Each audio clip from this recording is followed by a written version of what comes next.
get my 6.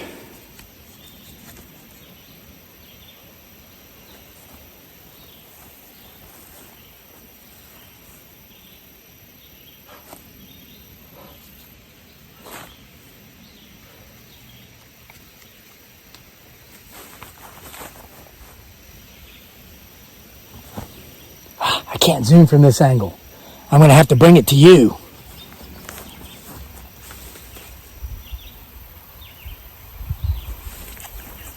It's not a Bigfoot Sasquatch. It's ripe blackberries by the tens of thousands all over the meadow. Oh.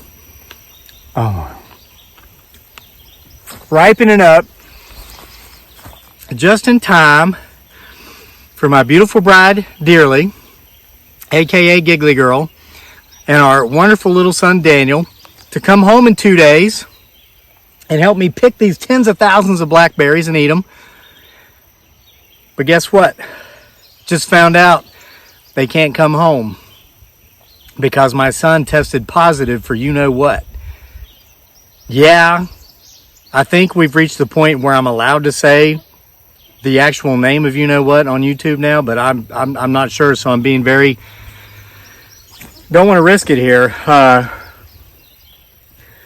I've been spending all this time getting ready for their return. Look what I did today, over the last couple of days. 5 hours total work to put together some bookshelves and get the living room in order. Check it out. Welcome to the very rare glimpse of the inside of our home. Here's our living room. I'm going to show you all the work I did. Ignore the messy dining room through the door there. But here are the bookshelves that I spent about 2 hours putting together. I don't know how long, arranging pictures and books and all this stuff. The old ones were falling apart. And then I rehung some pictures and got the wood rack out of here finally, and the firewood. Got that out of here. Rearranged the entire living room. Swept and mopped the floors. Well, the floor, there's only one floor in this room. Vacuumed the carpet. Got everything ready for my family. Again, ignore the messy dining room in there. That's next. But this is the look of the final product. All this, and now I just found out my family cannot come home just yet. All right, so here's the deal. After that, I was working all day on that and some other things, and took a nap, slept for about 2 hours. I get up early, and I put in a full day. When I'm awake, I'm active. I'll wear myself out, and I'll often take a nap in the afternoon, usually just an hour, sometimes 2. So I'm on the back porch drinking coffee, and I get a call, FaceTime call from Dearly, and she's all upset, and she's crying because she just got the test results back because they were supposed to leave Manila in 2 days, and they're flying from there to Tokyo, then from Tokyo to Chicago to DC, then DC to Charlottesville, and but they had to get a test, of course, before they're allowed to board the plane and travel internationally. And Dearly tested negative, but Daniel tested positive. So they just can't come back in 2 days. Now, to our understanding, and we've still got a lot of, wow, there's a beautiful hummingbird. Gosh, look, it's right here.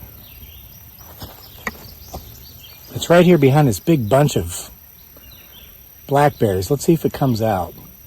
There's a bunch of different types of milkweed up here now. The flowers are out and the hummingbirds are everywhere as well.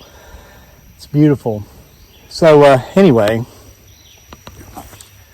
I've got my research equipment here. Let's see what we may or may not see up here while I tell you this story. And I'm not going to make this long. Listen, there's no such thing as good news and there's no such thing as bad news. There's merely news, and then there is that emotion that we might apply to that news. Of course, it wasn't a happy emotion to find out it's going to be at least another 2 weeks. And I don't want to give out any misinformation. So we still have a lot of figuring out to do as far as what exactly it is that we need to do. But to our understanding, they can test again in 2 weeks. And then if they both test negative, very definitive tree knock, they can both come back. So basically, they're going to isolate, self-isolation. They're at their Dearly's sister's place in Manila, Mary Jane, Dearly's wonderful little sister, one of like her many sisters. And basically, Daniel's not going to go out, and Dearly's going to go out at a minimum. I mean, if that. They've got delivery services over there for food and whatnot, and so they're probably going to be getting a lot of delivery services. But now, as far as, she called, she was crying, she was upset because she's really looking forward to coming home. She really misses me. Daniel misses me. I miss them like crazy. I'm really looking forward to them coming home. But the whole thing reminded me of a very brief conversation I had with a beautiful young girl a couple days ago in town. I went into town to run some errands, and while I was in town, I had lunch at one of the places down on the corner. And just my waitress, she was 22 years old, and just very casually small talking as she would come and go doing her duties. She mentioned, because I asked her if she was a student there at the university, that one, and she said she was up until about 2 weeks ago, but she just graduated. She's 22 years old, and she was telling me her 5-year plan. She'd been serving at this restaurant for more than a year, and she was good at it. She was really good at it. She was, got you your stuff quickly, and always made sure, you were taken care of.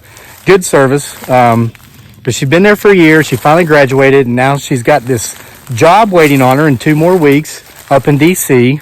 It's a government job. She could be making a lot of money.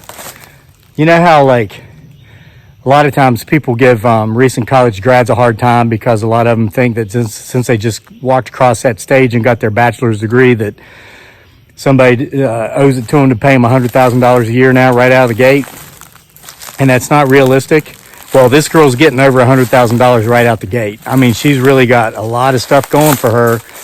And she was telling me she got her 5-year plan. I mean, had it mapped out to the T. And I was listening. I was impressed by this young person.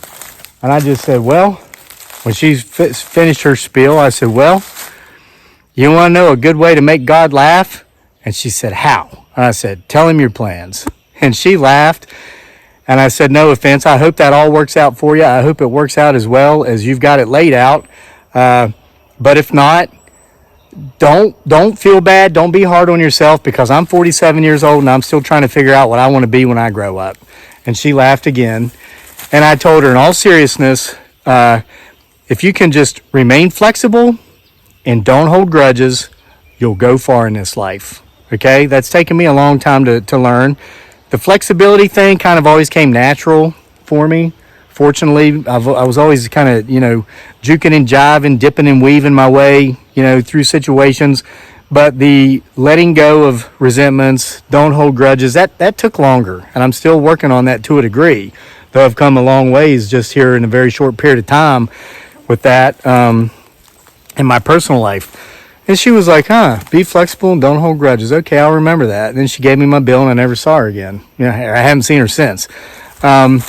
So that's kind of like what I passed on to Dearly. I said, Dearly, and I reminded her, you remember before we even came to the U.S., we were in Manila, ready to go, just waiting for your visa to be approved, and they held us up for 6 months, just for no reason. We had to do DNA testing for Daniel to get him. He's got what's called a consular record of birth abroad. That's the equivalency of a birth certificate for an American citizen who's born overseas. Now, he's an American citizen by birthright because his father, this guy, is a U.S. citizen. So his birth certificate, though, is from the Philippines because he was born in a hospital in the Philippines. But the U.S. government issues what's called a consular record of birth abroad, which declares him by birthright a U.S. citizen.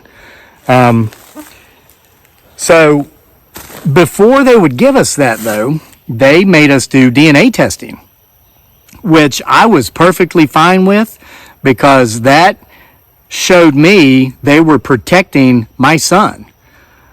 We knew he was mine, and actually his DNA matched mine more than it did Dearly's. With me, it was like 99.8 8, and with her it was 99.4. She was upset about that for some reason.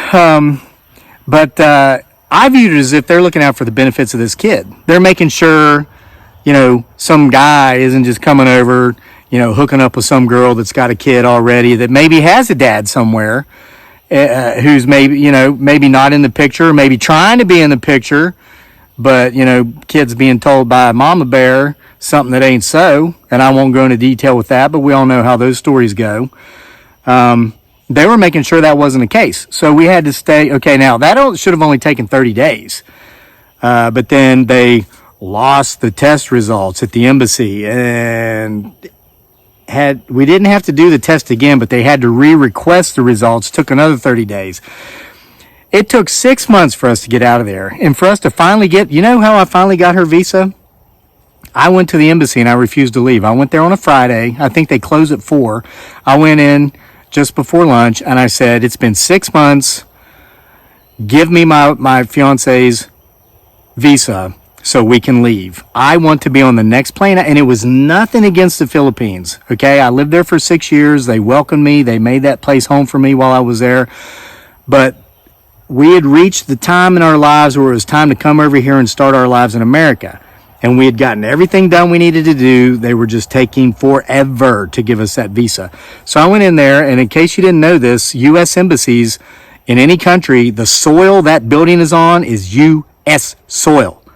The United States will not build an embassy in any country unless that country agrees to sell the U.S. the soil that embassy is on. Okay? And I know it. And I pulled my veteran card. I went in there and I said, I'm on U.S. soil. I'm a U.S. veteran. I am not leaving until you give me my wife's visa.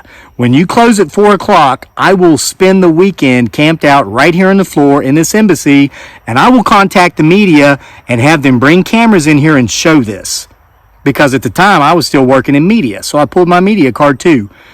They said, sir, can you go get something to eat and come back in an hour, and we'll have your wife's visa for you? I said, sure. I went out and I got something to eat, and I came back in an hour, and they gave it to me, and they said, we hope you enjoyed your stay in the Philippines.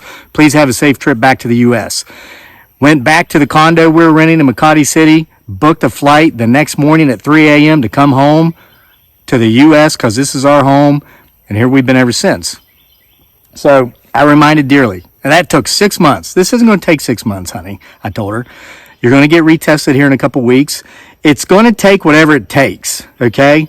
But we're not going to spend any negative emotion. We're not going to spend any negative emotion on this.